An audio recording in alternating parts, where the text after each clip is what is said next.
എല്ലാവരും ഇങ്ങോട്ട് നോക്കി. ഞാൻ എപ്പോഴും പറയും, അതായത് സന്തോഷ് പണ്ഡിറ്റ് 5 ലക്ഷം രൂപയ്ക്കാണ് സിനിമ ചെയ്തത്. ഞാൻ അയാളെ അംഗീകരിക്കുന്ന വ്യക്തിയാണ്.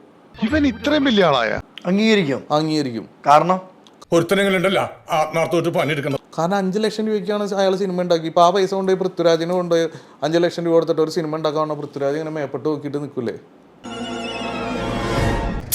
വേണ്ട കണ്ടാത്തോണ്ട ആവേശം കൊണ്ട് ഓരോന്ന് വിളിച്ചു പറഞ്ഞ് തടിയേടാക്കണ്ട, പണിയെടുക്കാതെ ജീവിക്കാൻ നോക്ക്. കാരണം 5 ലക്ഷം രൂപയ്ക്കാണ് അയാൾ സിനിമ ഉണ്ടാക്കി. ഇപ്പൊ ആ പൈസ കൊണ്ട് പൃഥ്വിരാജിന് കൊണ്ട് 5 ലക്ഷം രൂപ കൊടുത്തിട്ട് ഒരു സിനിമ ഉണ്ടാക്കാവുന്ന പൃഥ്വിരാജ് ഇങ്ങനെ മേപ്പെട്ട് നോക്കിയിട്ട് നിൽക്കൂലേ? ഇളയപ്പറ്റൊരു കാര്യം വിറ്റാണ്, ആള് ഭയങ്കര വിറ്റാണ്.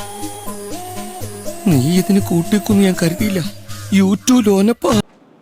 അതിൽ സന്തോഷ് പണ്ഡിറ്റ് എന്ന വ്യക്തി അംഗീകരിക്കാൻ കാരണം തോന്നുന്നില്ലല്ലോ. ആ 5 ലക്ഷം രൂപയ്ക്ക് അയാൾ സിനിമ ഉണ്ടാക്കി. അയാളുടെ അതുള്ളൂ. അയാളുടെ ആഗ്രഹമാണ് നടത്തിയത്. അത് ശരി. അപ്പൊ നിങ്ങളൊക്കെ ഒരു ഗ്രൂപ്പാണല്ലേ? നിനക്ക് ഞാൻ ശരിയാക്കി തരാം. ലുക്ക് ഉണ്ടെന്നേ ഉള്ളൂ, ഞാൻ വെറും ഊളയാണ്. പക്ഷെ മുടക്കിയ പൈസക്ക് പുള്ളിയുടെ സന്തോഷം പുള്ളി കണ്ടെത്തുന്നുണ്ട്. പുള്ളി സന്തോഷം കണ്ടെത്തി ആ പടം റിലീസ് ചെയ്തു. ആണോ? ഭയങ്കര. ഞാൻ ചോദിക്കട്ടെ, എത്രയോ കോടികൾ മുടക്കിയ പടം പെട്ടിയിലിരിക്കുന്നു പകുതി വെച്ചിട്ട്. അപ്പൊ അയാൾ ആ പടം റിലീസ് ചെയ്തു എന്ന് പറഞ്ഞാൽ തന്നെ അയാളുടെ വിജയല്ലേ? പറഞ്ഞു വിട്ടില്ലേ? പറഞ്ഞു.